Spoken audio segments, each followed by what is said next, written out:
Hello, my name is John, and today we'll be reading The Left Won't Rest Until Someone Gets Killed by Derek Hunter on Townhall, posted June 4th, 2017. Derek Hunter is Washington, D.C.-based writer, radio host, and political strategist. He has previously worked for several prominent conservative nonprofits as an analyst in health, education, technology, and judicial policies, as well as a press secretary in the U.S. Senate. Additionally, Derek helped found the Daily Caller, where he is a contributor. I'm old enough to remember when violent rhetoric was the root of all our problems, and crosshairs on a website no one ever saw was the reason for mass murder. Of course, those were different times in which the president had a D after his name, not an evil R. Since that important change happened, everything flipped. Over-the-top rhetoric is no longer the domain of the fringe. It's the currency of the mainstream media. Worse, it's turned from heated political disagreement to paranoia and pure hatred, and it's going to get someone killed. The people on the political left didn't just lose an election last November. They lost their minds. And their leadership has been exploiting that for power and profit ever since. Immediately after their loss, Democrats did not turn introspective and try to discover why. After 8 years of a personally popular president, voters across the country had rejected them in record numbers at every level of government. No, they turned in anger at those who beat them, and no one has had more of that anger directed at them than President Trump.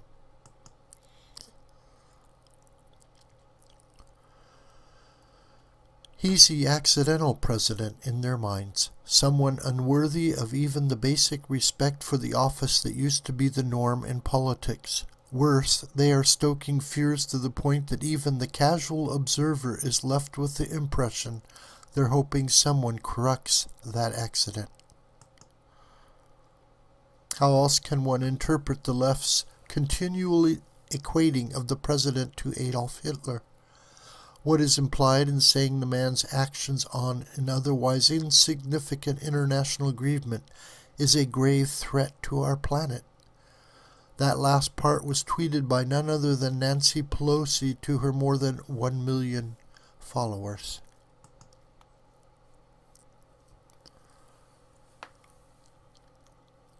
Billionaire liberal financier and green energy profiteer Tom Steyer said, pulling the U.S. out of the Paris Accord would be committing a traitorous act of war against the American people. Suppose journalists strip clear all standards to proclaim their outrage. Donald Trump, Ivanka Trump, Jared Kushner, Rick Perry, and Steve Bannon walk into a bar, and the bar is the earth, and it overheats, and we all die, was but one example of their calm analysis.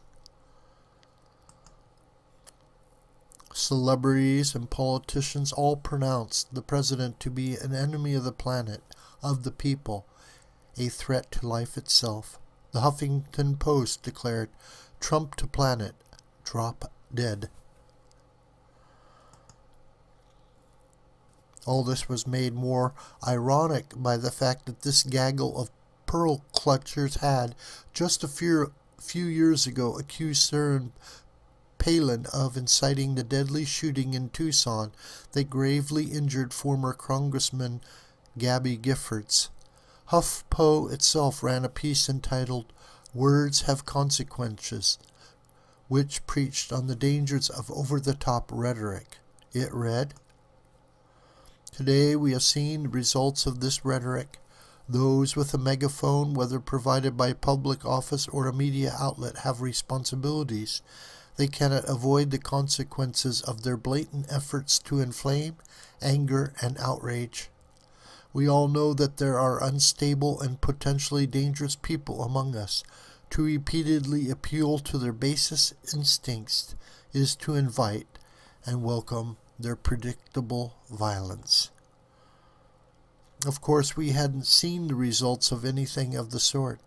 The killer was a left-wing rabid hater of George W. Bush, who'd never seen the crosshairs on Palin's website, and most likely hated her just as much. But if liberals believe what they were saying back then, what does it tell us about what they're hoping for now? There is really only one conclusion to draw. They want blood, literal blood.